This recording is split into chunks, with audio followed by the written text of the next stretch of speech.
আল্লাহ নবী বিশ্ব নবী রাহমাতুল লিল আলামিন বলেন, ওই কিয়ামতের কঠিন ময়দানে আল্লাহ পাক সাতদল মানুষকে আরশে আজিমের ছায়ার নিচে জায়গা দিবেন।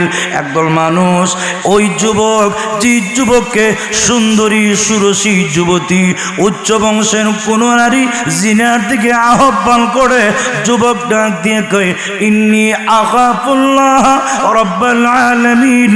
ওগো মহিলা, আমি তামাম জগতের পালনেওয়ালা আল্লাহকে ভয় করি। যে যুবক আল্লাহর ভয়ে গুনাহ থেকে নিজেকে হেফাজত করলো, ওই কিয়ামতের কঠিন ময়দানে মহান আল্লাহ ওই যুবককে তার আরশে আজিমের ছায়ার নিচে জায়গা করে দিবেন। জোরে আওয়াজ দিয়ে বলুন সুবহানাল্লাহ। ফারকুল ছোট দিরারাই ফুলের হাসি ইসলামী যুব সংঘের উদ্যোগে আয়োজিত আজকের এই বার্ষিক ওয়াজ মাহফিলের শ্রদ্ধাভাজন সভাপতি, উপস্থিত সর্বস্তরের প্রাণপ্রিয় মুসলমান ভাইয়েরা, মাইকের আওয়াজ যত দূর পর্যন্ত পৌঁছে বাড়ি ঘরে অবস্থানরত পর্দানিসীন শ্রদ্ধেয়া সম্মানিতা মা ও বোনেরা, মহান হাকিমুল হাকিমিন আল্লাহ রাব্বুল আলামিনের দরবারে লাখ কোটি শুকর আদায় করছি, যিনি আমাদেরকে দয়া এবং অনুগ্রহ করে আজকের এই মাহফিলে শরীক হওয়ার তৌফিক দান করেছেন। এজন্য আমরা সকলেই প্রাণ ভরে শ্রদ্ধাজড়িত কণ্ঠে জোরে সোরে আওয়াজ দিয়ে বলি আলহামদুলিল্লাহ। ভাইরা আমার, আলোচনা শুরু করার আগে পরিবেশটা একটু সুন্দর করেন। প্রত্যেকের সামনের খালি জায়গাটা পূর্ণ করে বসেন, মেহরবানি করে সামনের দিকে একটু আগায় বসেন। পিছনের ভাইরা যারা আছেন মেহরবানি করে সামনের দিকে আগায় বসুন। কোরআন সুন্নাহর মাহফিলে আদব ইহতিরামের সাথে বসলে আল্লাহ পাক আমল করার তৌফিক দান করেন, পরকালে আল্লাহ পাক মুক্তির ব্যবস্থা করে দেন, ঠিক কিনা? ভাইরা আমার, যেহেতু সংখ্যায় মানুষ কম, এজন্য আপনারা যারা আছেন কমপক্ষে আপনাদের কেউ বয়ানের মাঝখান দিয়া ওঠার চেষ্টা করবেন না। রাজি আছেন নি? ইনশাআল্লাহ কেউ উঠবেন না তো? ইনশাআল্লাহ যিনি উঠবেন একটু হাত তোলা দেন তো দেখি, কে উঠবেন দেখি। এর মানে সবাই বসবেন নাকি? আল্লাহ পাক সবরে কবুল আর মঞ্জুর করুক, সকলে বলি আমিন। ভাইরা আমার, আমি আপনাদের খেদমতে পবিত্র কোরআন শরীফের সূরাতুল বাকারার 281 নম্বর আয়াতে কারিমা তেলাওয়াত করেছি। আল্লাহ রব্বুল ইজ্জত ওয়াল জালাল যদি তৌফিক দান করেন, তেলাওয়াতকৃত আয়াতকে সামনে রেখে আপনাদের খেদমতে ইনশাআল্লাহ দ্বীনের কিছু কথা উপস্থাপন করার চেষ্টা করব। আল্লাহ পাক যেন আমাকে ইখলাসের সাথে কথাগুলি বলার, আপনাদের সকলকে আমলের নিয়তে শোনার তৌফিক দান করেন, সকলে বলি আমিন। ভাইরা আমার, আমি আপনাদের সামনে যে আয়াতে কারিমা তেলাওয়াত করেছি, এই আয়াতটা আল্লাহ পাক কেন নাজিল করলেন, কখন নাজিল করলেন, আয়াতের প্রেক্ষাপট সম্পর্কে আমাদের কিছু সম্যক জ্ঞান থাকা আগে জরুরি। আয়াতের ব্যাখ্যা বিশ্লেষণ তখন সহজে আমাদের অনুধাবন করা সহজ হয়ে যাবে। তাফসীরে রুহুল মানিতে আল্লামা মাহমুদ আলুসি বাগদাদি রহমতুল্লাহি আলাইহি উল্লেখ করেছেন, হযরত আব্দুল্লাহ ইবনে আব্বাস রাদিয়াল্লাহু তাআলা আনহু থেকে রিওয়ায়াত, উনি বলেন, হাদিহিল আয়াতু আখিরু আয়াত নাযালাত আলার রাসূল সাল্লাল্লাহু আলাইহি ওয়াসাল্লাম। জোরে বলেন সুবহানাল্লাহ। সূরাতুল বাকারার 281 নম্বর আয়াত নাজিলের দিক দিয়ে সর্বশেষ আয়াত। যে আয়াতটা নাজিল করার পরে আল্লাহ পাক 30 পারা কোরআনের আর দ্বিতীয় কোনো আয়াত নাজিল করেন নাই। নাজিলের দিক দিয়ে সর্বশেষ আয়াত তাফসীরের কিতাবে মুফাসসিরিনে কেরাম উল্লেখ করেছেন, নবীজির ইন্তেকালের প্রায় 81 দিন আগে আল্লাহ সূরাতুল বাকারার 281 নম্বর আয়াতটা নাজিল করেছেন। সুবহানাল্লাহ বলেন। আরেক বর্ণনায় আছে নবীজির ইন্তেকালের প্রায় 21 দিন আগে সূরাতুল বাকারার 281 নম্বর আয়াতটা আল্লাহ নাজিল করেছেন। আরেক বর্ণনায় আছে নবীজির ইন্তেকালের প্রায় 21 দিন আগে, আরেক বর্ণনায় নবীজির ইন্তেকালের প্রায় 9 দিন আগে, আরেক বর্ণনায় 1 সপ্তাহ আগে, আরেক বর্ণনায় নবীজির ইন্তেকালের প্রায় 9 ঘন্টা আগে, আরেক বর্ণনায় নবীজির ইন্তেকালের প্রায় 3 ঘন্টা আগে সূরাতুল বাকারার 281 নম্বর আয়াতটা আল্লাহ বিশ্বনবী মুহাম্মদুর রাসূলুল্লাহ সাল্লাল্লাহু আলাইহি ওয়াসাল্লামের উপরে নাজিল করেছেন। ভাইরা আমার, এবার প্রশ্ন হইল সূরাতুল বাকারার 281 নম্বর আয়াতটা আল্লাহ সব শেষে বিশ্বনবী মুহাম্মদ আরবির উপরে আল্লাহ কেন নাজিল করলেন? এই আয়াতে আল্লাহ পাক পৃথিবীর মানুষকে কি মেসেজটা দিলেন?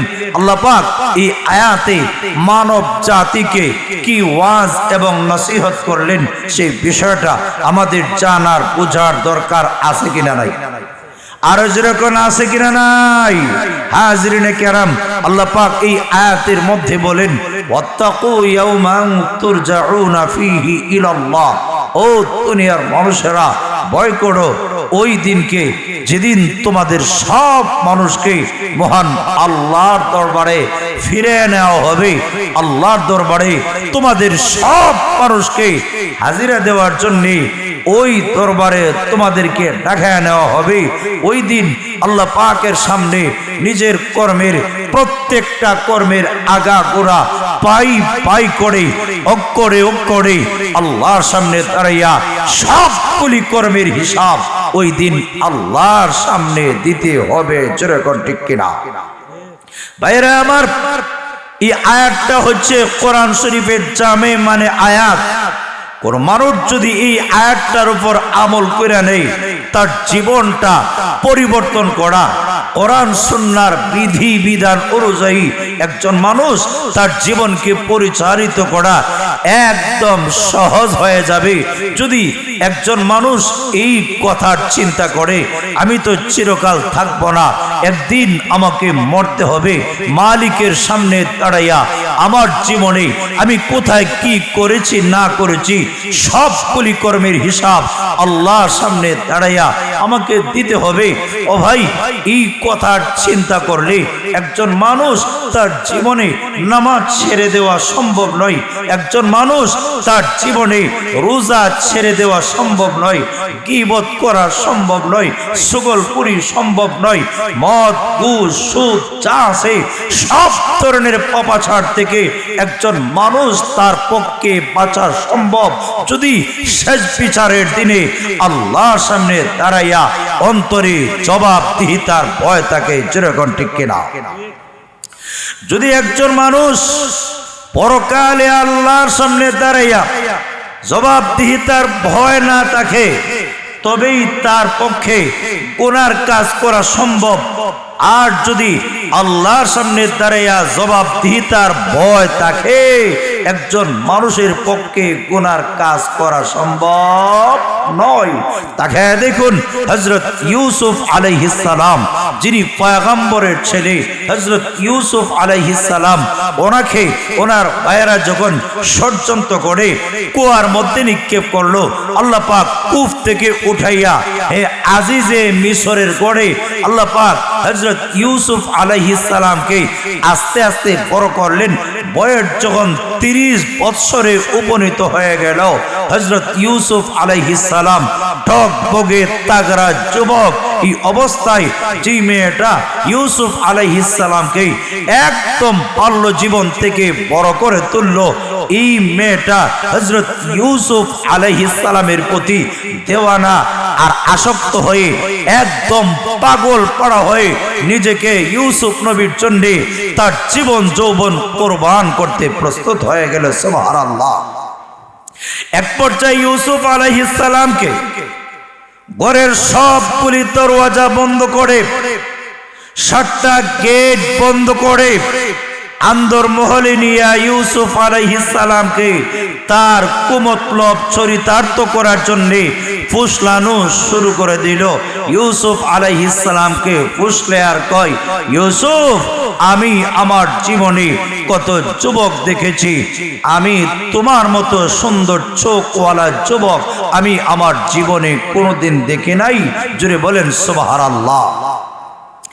ইউসুফ আলাইহিস সালামকে প্রেমাত্মক কিছু শব্দ দিয়া তার প্রতি আকৃষ্ট করার জন্য, আকর্ষণ করার জন্য আমাদের সমাজে যেরকম একজন যুবক আরেকজন যুবতীকে তার প্রতি আকর্ষণ করার জন্য, তার প্রতি আকৃষ্ট করার জন্য যেই শব্দগুলি বলে থাকে, ইউসুফ আলাইহিস সালামের সামনে জুলেখা একই পদ্ধতিতে এই শব্দগুলি যখন বলতে লাগলো, ইউসুফ, জীবনে কত যুবক দেখলাম, তোমার মতো সুন্দর চোখওয়ালা যুবক আমি আমার জীবনে কোনোদিন দেখি নাই। ইউসুফ নবী জবাব দেয়, ও জুলেখা, আমার চোখের প্রশংসা করে লাভ নাই, আমাকে যখন কবরস্থ করা হবে, কবরে রাখার পরে সর্বপ্রথম কবরের মাটি আমার চোখকে ফেলবে। সুতরাং ও জুলেখা, আমি যদি আমার নিজেকে জাহান্নামের আগুন থেকে রক্ষা না করতে পারি, এই চোখের কোনো মূল্য নাই। যেরকম ঠিক কিনা? আর যেরকম ঠিক কিনা? ভাইরা আমার, যদি জাহান্নামের আগুন থেকে নিজেকে রক্ষা করতে পারি তবেই আমার জীবন সফল। কষ্ট হচ্ছে নাকি? আরো যেরকম কষ্ট হচ্ছে নাকি? যুবক মানুষ সংখ্যা এমনি কম, আবার বয়ানের মাঝখান দিয়ে যদি উঠেন তাহলে দেখতে কেমন খারাপ লাগে। হাজরিনে কেরাম, আপনাদের মধ্যে আর কেউ যেন উঠেন না, রাজি আছেন ইনশাআল্লাহ? ভাইরা আমার, যুবক মানুষ, আপনি পেশাবে ধরলেও তো 1-2 ঘন্টা থাকতে পারেন, এরকম তৌফিক ক্ষমতা নাই। আরো যেরকম নাই। এজন্য ভাইয়েরা, সামনের খালি জায়গাটা পুরো করেন, পিছনে যারা আছেন ওই যে মাঝখানে খালি জায়গাটা পুরো করে বসেন। লক্ষ্য করে তাকায় দেখুন, হযরত ইউসুফ আলাইহিস সালাতু ওয়াস সালাম উনি ডাক দিয়ে কয়, ও জুলেখা, চোখের প্রশংসা করে লাভ নাই, মহান আল্লাহর সামনে আমাকে জবাবদিহি করতে হবে। জোরে বলেন সুবহানাল্লাহ। হযরত আবু হুরায়রা রাদিয়াল্লাহু আনহু উনি রাস্তা দিয়ে যাচ্ছেন, এক লোক আবু হুরায়রা রাদিয়াল্লাহু আনহুকে গালি দিচ্ছে ইচ্ছা মতো। আল্লাহর নবীর সাহাবী আবু হুরায়রা একটা গালিরও তিনি জবাব দিচ্ছেন না। সুবহানাল্লাহ।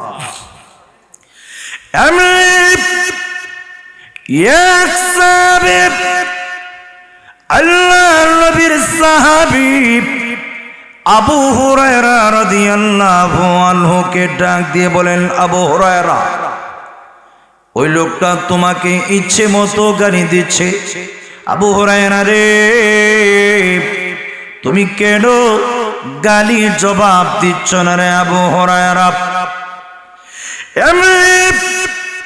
হযরত আবু হুরায়রা ওই সাহাবীকে লক্ষ্য করে ডাক দিয়ে বলেন, হে নবীর সাহাবী, আমি কেন গালির জবাব দিই না জানোস নি? আমার সামনে বিশাল বড় একটা ফুলসিরাত, একটা ঘাটি রয়েছে।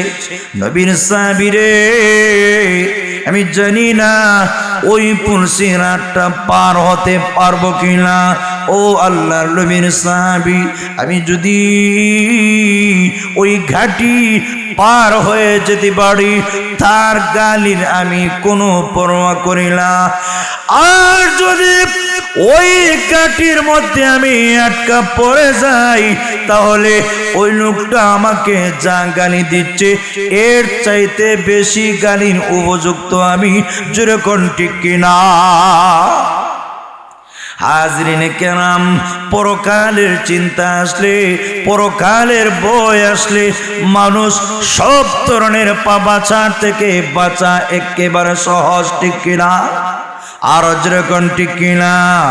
আল্লাহর নবী হযরত ইউসুফ আলাইহিস সালামকে জুলেখা লক্ষ্য করে ডাক দিয়ে বলে, আল্লাহর নবী গো, আমি আমার জীবনে কত যুবক দেখেছি, আপনার মতো এমন সুন্দর চোখওয়ালা যুবক আমি আমার জীবনে কোনোদিন দেখি নাই। আকর্ষণ করার জন্য কথাগুলি বলতেছে। আল্লাহর নবী ডেকে বলেন, ও জুলেখা, আমার চোখের প্রশংসা করে লাভ নাই। শোনো, আমাকে কবরে রাখার পরে সর্বপ্রথম কবরের মাটি আমার চোখকে ফেলবে।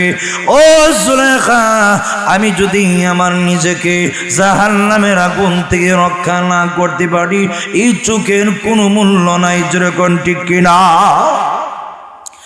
এমনি আল্লাহর নবী ইউসুফ আলাইহিস সালামকে জুলেখা তখন ডাক দিয়ে বলে, ও ইউসুফ, জীবনে কত যুবক দেখেছি, তোমার মতো এমন সুন্দর চুলওয়ালা যুবক আমি আমার জীবনে কোনোদিন দেখি নাই। আল্লাহর নবী ডেকে বলেন, জুলেখা গো, আমার চুলের প্রশংসা করে লাভ নাই। কবরে রাখার পরে কবরের মাটি আমার চুলকে ফেলবে। ও জুলেখা, আমি যদি আমি আমার নিজেকে জাহান্নামের আগুন থেকে রক্ষা না করতে পারি, এই চুলের কোনো মূল্য নাই।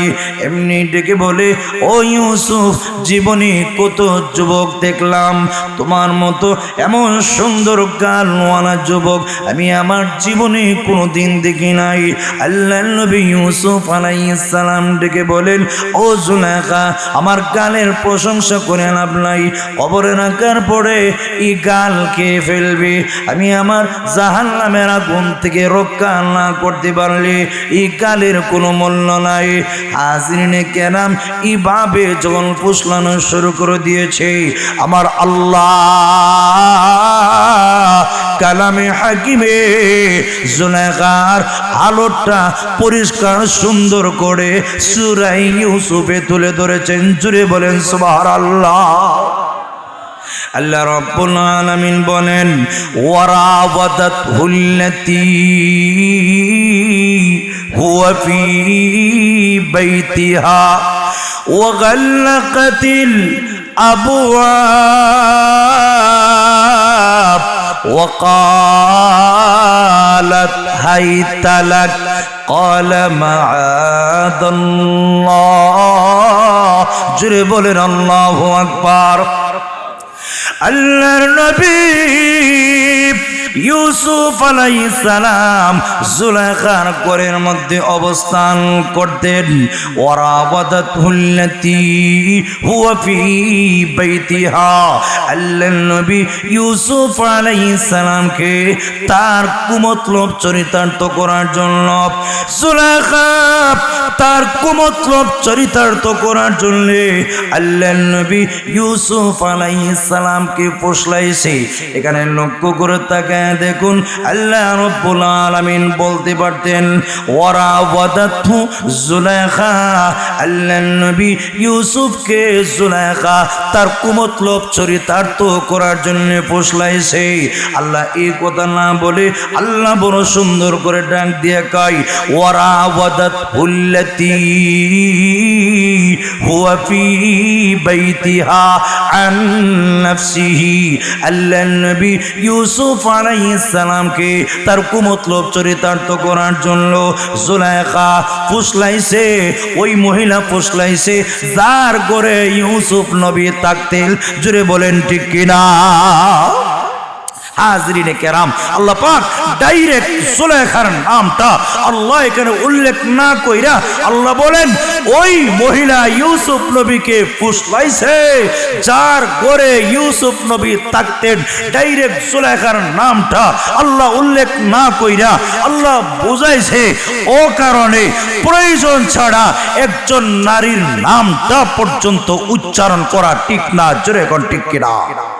30 পারা কোরআন যদি আপনারা তালাশ করেন তাহলে দেখবেন 30 পারা কোরআনে আল্লাহ শুধুমাত্র একমাত্র কেবলমাত্র একজন রমণীর নাম উল্লেখ করেছেন, যার নাম সাইয়েদা মারিয়াম আলাইহিস সালাম।